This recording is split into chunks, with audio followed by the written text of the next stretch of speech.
This was in 2013. Put you high up in the sky And we all heard the opinions, scandalous, tragic, pornographic, we really heard it all.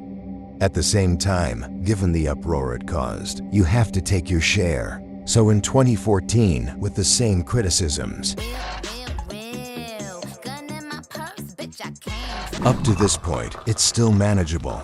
This is John Cena at the 2024 Oscars, completely naked. The reason given was that he wanted to pay homage to the 1974 Oscars, when a guy ran naked across the stage. Despite this explanation, the majority had a negative opinion. And this is where it gets very interesting with the critiques.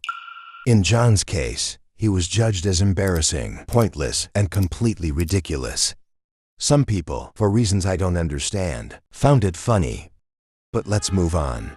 This is Katy Perry at the Billboard Women in Music. Naturally, there were strong criticisms of her outfit, which revealed her thong strings, and her attire was deemed vulgar and unworthy of a woman of her stature.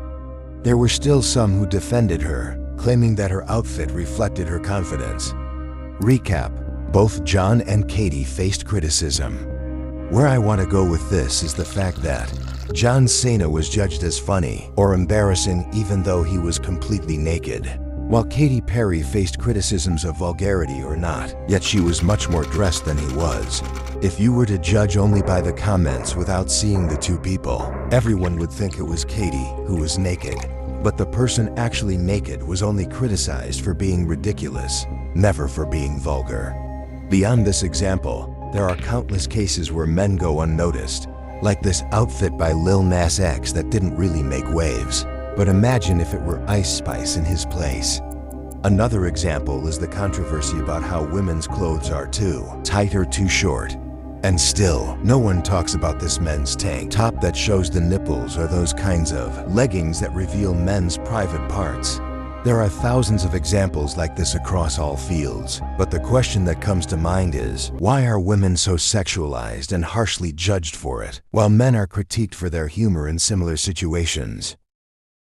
The most common answer is that, historically, women have always been viewed through a sexual lens, and their sexualization has always been controlled, whether by religion, cultural conventions, or social norms. Yet, many things that have been the case throughout our history are no longer the case today. The simple explanation for this is that, throughout our existence until today, in all areas, the female physique is emphasized more than talent.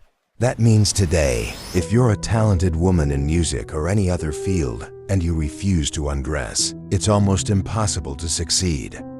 For example, let me show you some of the most mainstream female rappers right now. Nicki, Sexy Red, Cardi B, Megan Thee Stallion, Ice Spice. And no need to say it, you already know what they have in common. It's not that they aren't talented. It's that without showing some body, they might not have their current position. Another example? The most popular league in men's American football is the National Football League. The most popular league in women's American football is the Lingerie Football League. The real reason for sexualization is that we are constantly exposed to it. When watching any kind of media, this creates an imaginary association, and the female body becomes linked to a sexual object, and it goes round and round in our heads. Of course, there are women who don't sexualize themselves and are superstars, but the percentage is very low. With this little observation that a woman can be streamed just for showing her body, we understand a lot, and we could stop leaving inappropriate comments every time they appear.